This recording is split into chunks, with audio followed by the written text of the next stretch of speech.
when suddenly I was hit with this blinding pain in my head. It finally subsided, but came back a few seconds later. It hurt so much, I almost dropped my ice cream cone. What could it possibly mean?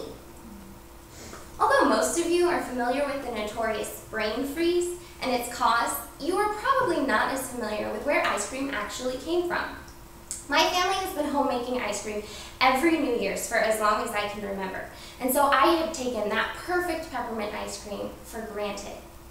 But it was not always so.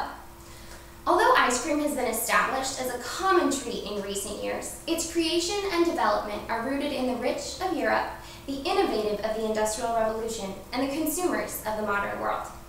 So to get the full picture on ice cream, we have to turn the clock back a few years and the temperature down a few degrees, and then we can get the real scoop on this delicious confection. So let's begin with ice itself. According to Jerry Quinzio, in her book Of Sugar and Snow, A History of Ice Cream Making, ice has always been a valued commodity. Alexander the Great and other ancient rulers would flaunt their ice stores in order to show off their wealth and position. But for a long time, ice was just ice. It wasn't until the 1550s when Italian scientists discovered that the combination of ice and salt would lower the temperature of that solution enough to give it the ability to freeze other elements. That gave the possibility for ice cream. However, as Laura Weiss in her book, Ice Cream: A Global History tells us, it was a chef by the name of Antonio Latini who is actually credited with writing down these primitive ice cream recipes. He had favorites such as chocolate and strawberry, but also some very unique flavors like eggplant and pine cone. Now, it wasn't long before the French decided to improve upon those Italian techniques. Weiss also tells us that it was a French chef by the name of Ottinger who suggested stirring ice cream while it was being frozen in order to give it a creamier texture. Interestingly enough, it took a while for ice cream to make it across the channel to England. Chris Clark, in his book A Science of Ice Cream, tells us that it wasn't until 1671 when ice cream is first mentioned in England, when it graced the table of King Charles I. So each of these ice creams maintained their cultural identity, but there was one thing that was the same. Ice cream was for the rich. So how did ice cream become the common treat that it is today?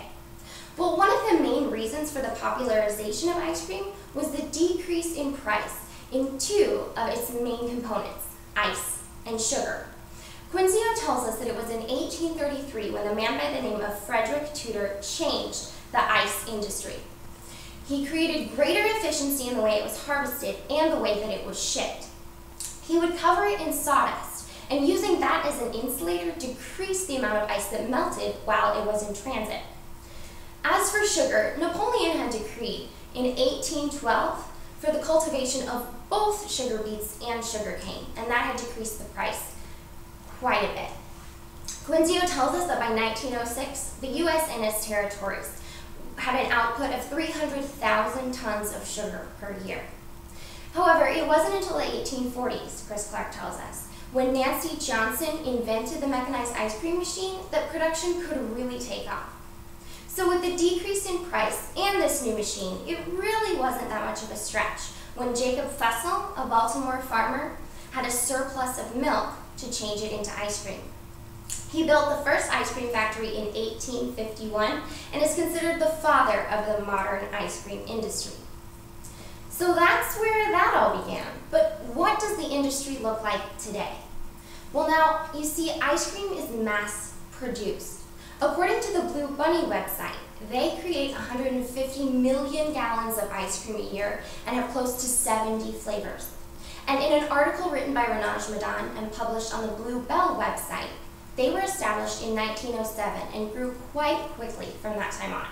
1992, for example, they did $170 million in sales. And take Ben & Jerry's, for example. They were established less than 40 years ago, but have close to 600 franchises. And those are just a few of the many stores and shops around the U.S.